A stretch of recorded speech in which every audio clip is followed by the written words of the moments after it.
Hello and welcome to Doubles and Trebles, back with some anti-post updates for Royal Ascot. We're just 6 days away from the biggest racing week of the year. No selections in this video, just an update on the movers and shakers. We've had some decks for Tuesday, but firstly, the going. As of Wednesday morning, it was good on the straight course and good to soft in places on the round course. They've had 25 mil of rains in the last 7 days. So that's plenty, but dry weather is forecast for the rest of this week. Slightly unclear the forecast heading into race week, but that will become clearer as we get close to the time. Tuesday decks are in, 6-day decks. There's 10 in the Queen Anne. That's the headline race of the day, really. Although there's 3 Group 1s to go at. Baaeed could be the headline actor of the whole season. Never mind just Royal Ascot day 1. He's as short as 1 to 4 now. Faces a maximum of 9 rivals. Could be actually be less, I think, come the day, as some of the fillies that are entered in the Queen Anne have got the option of going elsewhere. Duke of Cambridge, for example.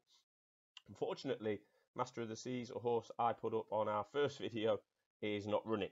So that's we'll start the week as we mean to go on with another loser in the box there. But yeah, Master of the Seas has been met with a setback, so unfortunately won't be going. It looks like Real World is going to reoppose Baaeed in the Queen Anne, despite his trainer Saeed bin Saror saying last time after the lock-ins that they might avoid Baaeed for the rest of the season, and particularly at Ascot, but potentially not. So look out for that. The Coventry Stakes for the 2-year-old juveniles is still looking to be an absolute cracker. A theme throughout the week, really, with the 2-year-old racers. There's a lot of people, including myself, really excited about the juveniles this season, particularly heading into Royal Ascot. They've got some great potential matchups. I still like Noble Style in the Coventry. He's 11 to 4 market leader. No awards for originality there. I thought it was really good on debut. He's only had 1 start. It was at Ascot. I think he looks a Coventry type and a really hot prospect going forward for Godolphin. There's 20 currently in the King's Stand. 3 to 1 Golden Pal from America, 3 to 1 Nature Strip from Australia, 10 to 1 or bigger the rest. The rest, if you like, from a UK and Irish perspective, is led by Twilight Calls, who's 10 to 1. And I'm shortening a little bit. So it looks like Twilight Calls could get the setup he wants. He wants fast ground. He's likely to get fast or close to. He wants a strong pace, and he's certainly going to get that from Golden Pal. There's 14 in the St James's Palace, a number that could well decrease by the time Tuesday comes around. Caribus at 1 to 2 may well put a few contenders off. There's been a couple of market movers in the St James's Palace. My Prospero 14 to 1 into 9 to 2, second favourite now. That's a pretty big move for the William Haggis horse. Beat Walk of See the Moon, or whatever it's blooming called, the Queen's horse, Walk of the Moon or Walk of Stars, whatever it is, at Sandown last time, the Gosden horse, likely to be running at Royal Ascot as well. Talking of John Gosden, Mighty Ulysses has been left in the St James's Palace despite running in a handicap on his last 2 starts. As a result of being left in, he's 40 to 1 into 20.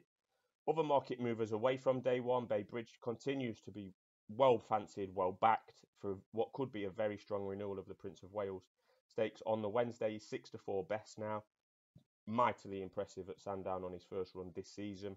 Jim Crowley made comments over the weekend that he thought that Bay Bridge was very impressive. He rode in the race in Sandown on Mutasadef, and he thought Bay Bridge was really impressive. And he said that Ryan Moore was actually surprisingly impressed by what Bay Bridge did there at Sandown, and there seems to be plenty more to come from him. Lights On has been trimmed into 5 to 1 for the Duke of Cambridge. Looks pretty wide open at the moment. Mile race for fillies. That follows a recent win at Sandown in a tricky little race. Sorry, where alcohol free was disappointing. Mutasabek was unlucky. One ruler, the 7 to 1 anti-post favourite for the Royal Hunt Cup, will not be running. That means Dark Shift is now the favourite. He won well at Nottingham in a handicap recently and has done well at Ascot previously. Eraz has been the big market mover in the Commonwealth Cup, 25 into 12.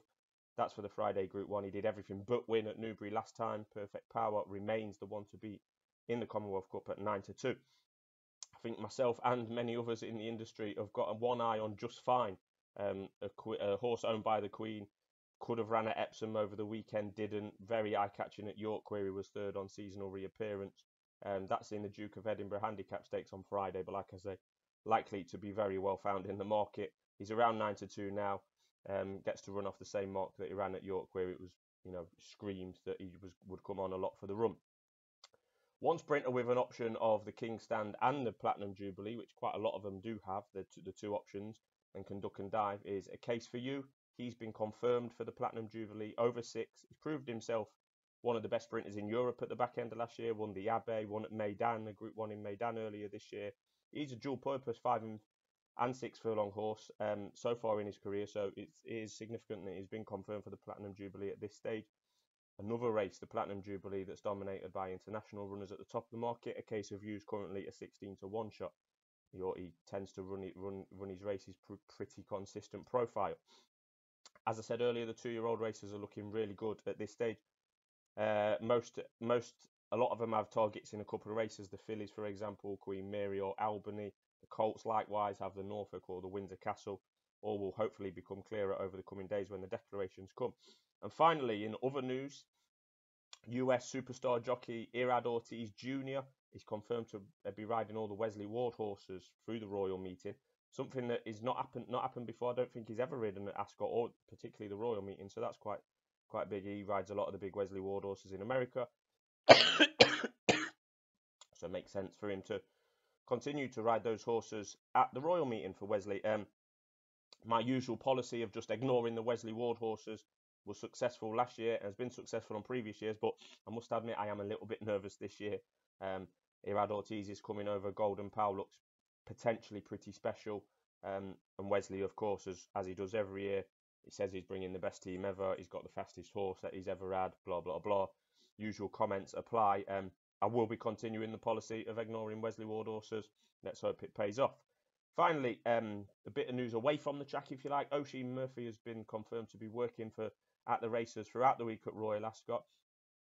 I think on the face of it, he'll do really well. He's been really quite engaging previously with some of his.